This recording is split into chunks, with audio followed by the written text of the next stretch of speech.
नमस्कार दोस्तों, आप देख रहे हैं डार्क गली यूट्यूब चैनल। आज की कहानी में आगे बढ़ने से पहले खौफनाक और डरावनी कहानियाँ सुनने के लिए चैनल को अभी सब्सक्राइब करें। आज की कहानी यूपी में रहने वाले रमेश की है।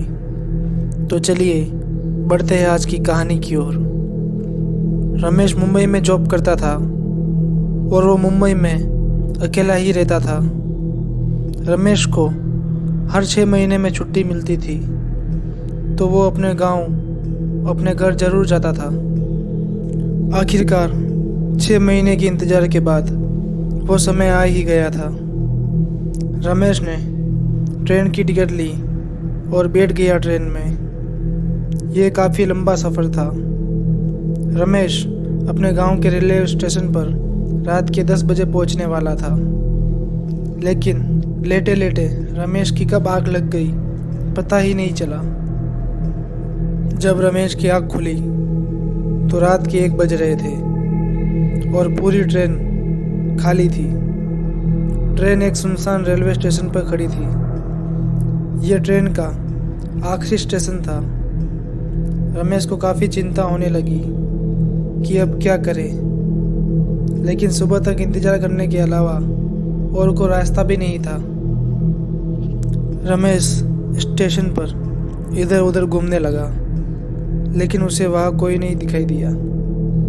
रमेश को भूख भी लग रही थी, लेकिन वहाँ कोई खाने की दुकान भी नहीं थी। रमेश चुपचाप प्लेटफॉर्म पर पड़ी बेंच पर लेट गया।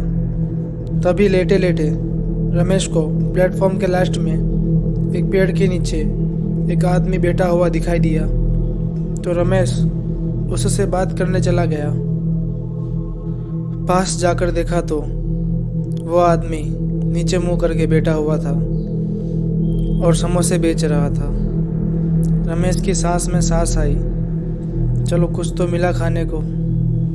रमेश ने उस आदमी से 2 समोसे मांगे, लेकिन वो समोसे वाला कुछ नहीं बोला और नीचे सिर कर बैठा रहा। रमेश ने सोचा कि इसे नींद आ गई होगी। रमेश ने खुद ही उसकी टोकरी से 2 समोसे ले लिए। समोसे बर्फ की तरह ठंडे थे। ये उसे बहुत अजीब लगा और अब वातावरण में भी बहुत ठंडी बढ़ गई थी। रमेश ने समोसा खाने के लिए तोड़ा तो उसके होश उड़ गए। समोसा तोड़ते ही कीड़े निकलने लगे और साथ ही खून भी निकल रहा था। रमेश के हाथ से समोसा नीचे गिर गया। उसने समोसे वाले को चिल्लाकर पूछा, ये सब क्या है? तब समोसे वाला हंसने लगा और भयानक आवाज में बोला, अगले समोसे तुम्हारे मांस के बनेंगे। इतना बोलते ही समोसे वाले ने अपना सिर ऊपर किया और खड़ा हो गया। रमेश चीखते हुए स्टेशन के बाहर जाने के लिए भागा तो वो समोसे वाला भूत भी उसके पीछे पीछे भागने लगा। भागते भागते रमेश का शरीर भारी होने लगा था। अब रमेश से भागा भी नहीं जा रहा था।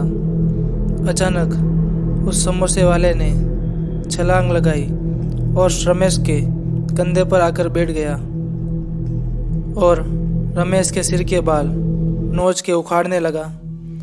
अब रमेश नीचे गिर गया और अपनी दर्दनाक मौत को देख रहा था।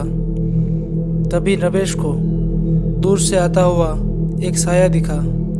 वो भागते हुए रमेश के पास आया। वो स्टेशन मास्टर था। अब वो समोसा वाला रमेश के पास नहीं था। रमेश लहूलुहान हालत में वहाँ पड़ा हुआ था। तो दोस्तों, आज की कहानी में बस इतना ही। अगर ये कहानी आपको अच्छी लगी हो तो वीडियो को लाइक करें और चैनल को सब्सक्राइब करें।